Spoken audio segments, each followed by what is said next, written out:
في صعيد مصر، في قلب الجبال وبين التراب القديمة، بنت ضاعت بين الحب والغدر.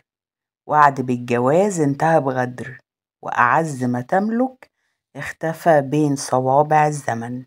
ويلا نبدأ الحكاية.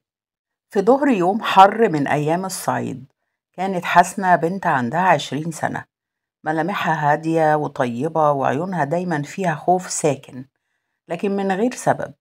أهل البلد كانوا بيقولوا إنها بنت مسطورة ومتربية، لكن قلبها كان شايل حكاية محدش يعرفها. حسنة في الشهور اللي فاتت اتغيرت، بقت ساكتة على طول، ما بتضحكش زي الأول، وشها بقى مصفر وبتدوخ كتير. وأمها فهيمة كانت ست صعيدية قلبها صاحي زي الرادار، مفيش حاجة بتفوت عليها. في يوم وهي بتوضب أوضة حسنة، شافت هدوم بنتها واسعة عن العادة، وشافت جسمها زايد، وخصوصا ناحية بطنها. قلبها وقع، ونادت عليها بصوت متلج: يا حسنة، تعالي هنا.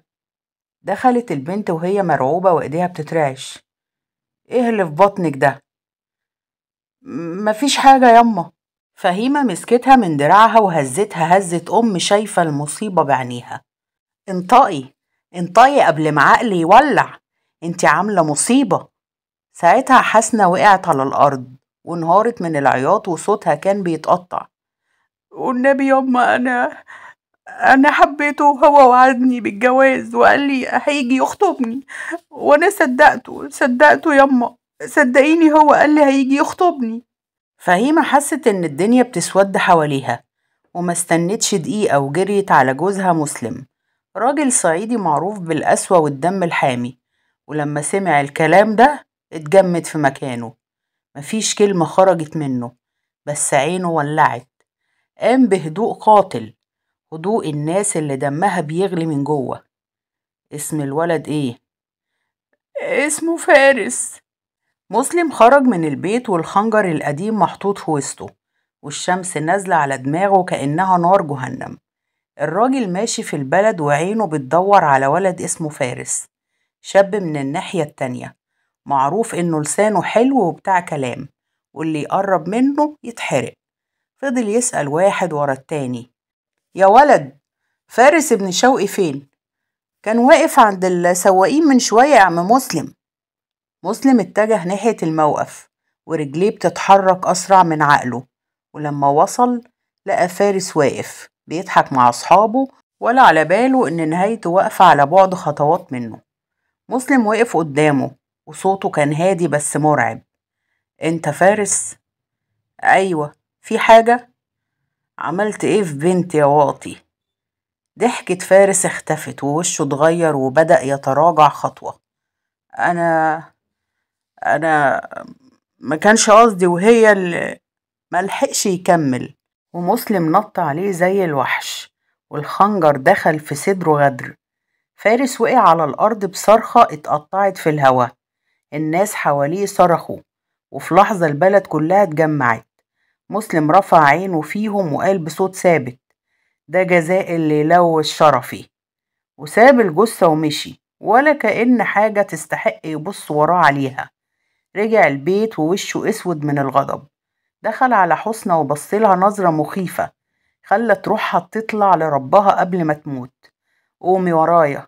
حسنى انهارت: أبويا، والنبي سامحني، أنا غلطانة، بس أنا حامل، واللي في بطني حفيدك يا أبويا. مسلم رد بوجع مغطيه الغضب: العار ما يخلفش إلا العار. مسكها من دراعها وخرج بيها من البيت قبل ما حد يفهم حاجة. فهيمة جريت وراه وهي بتصرخ: يا مسلم، هتعمل ايه؟ دي بنتك يا مسلم. لكن صوتها اتدفن في الهوا، ومسلم مرجعش. ماشي بيها ناحية الجبل، ناحية التراب القديمة، مكان محدش يسمع فيه صرخة ولا يشوف فيه جريمة. مسلم كان ماسك حسنى من دراعها وهي بتتعثر وراه، خطواتها مرعوبة، وبطنها اللي فيها روح صغيرة بتوجعها من كل خبطة حجر تحت رجليها. كانت بتبصله وتبكي: يا ابويا، والنبي سامحني، أمان عليك يا أبويا، أنا بنتك، أنا غلطانة. لكن قلب مسلم كان اتقفل، اتسد. الغل اللي جواه بقى أكبر من إنه يسمع كلمة واحدة. وصل عند التراب القديمة، مكان مظلم وريحته تراب وموت، والليل مكمم كل الأصوات. وقف وبص للبنت. عار، وده مكان العار. طلع السكينة من وسطه والبنت شهقت.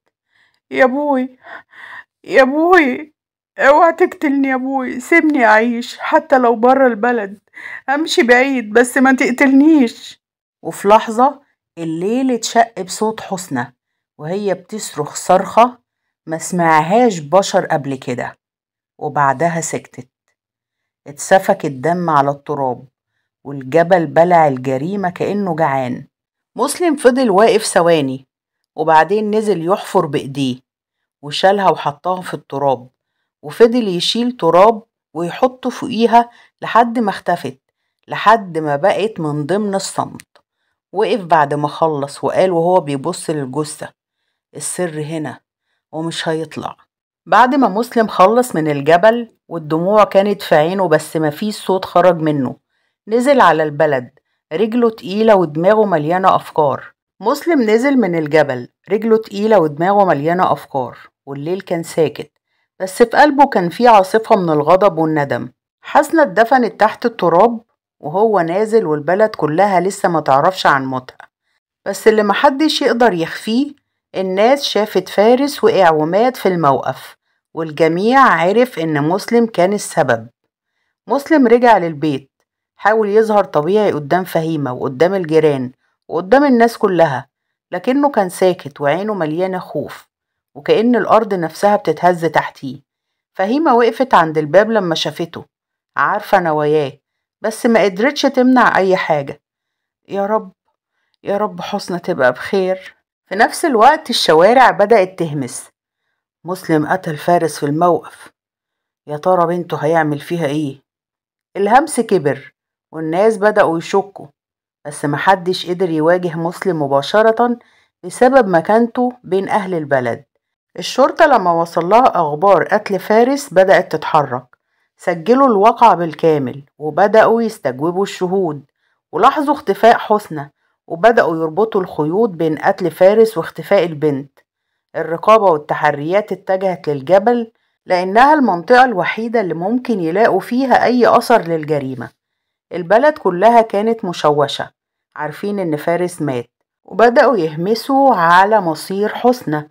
ومسلم ظاهر بينهم طبيعي وبيمشي وسطهم ولا كأن في حاجة، لكن كل واحد فيهم حس إن في سر مظلم، وإن الحقيقة هتطلع في يوم من الأيام.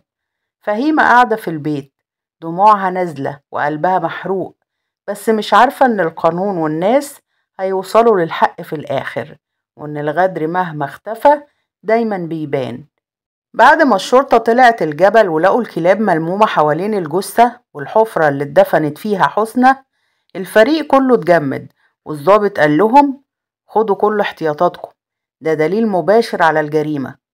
ببطء شالوا التراب والكلاب بعدوها بصعوبة، ولما ظهرت الجثة عرفوا على طول إنها حسنى. هدومها المتقطعة وشعرها الطويل، حتى العلامات على جسمها كانت واضحة.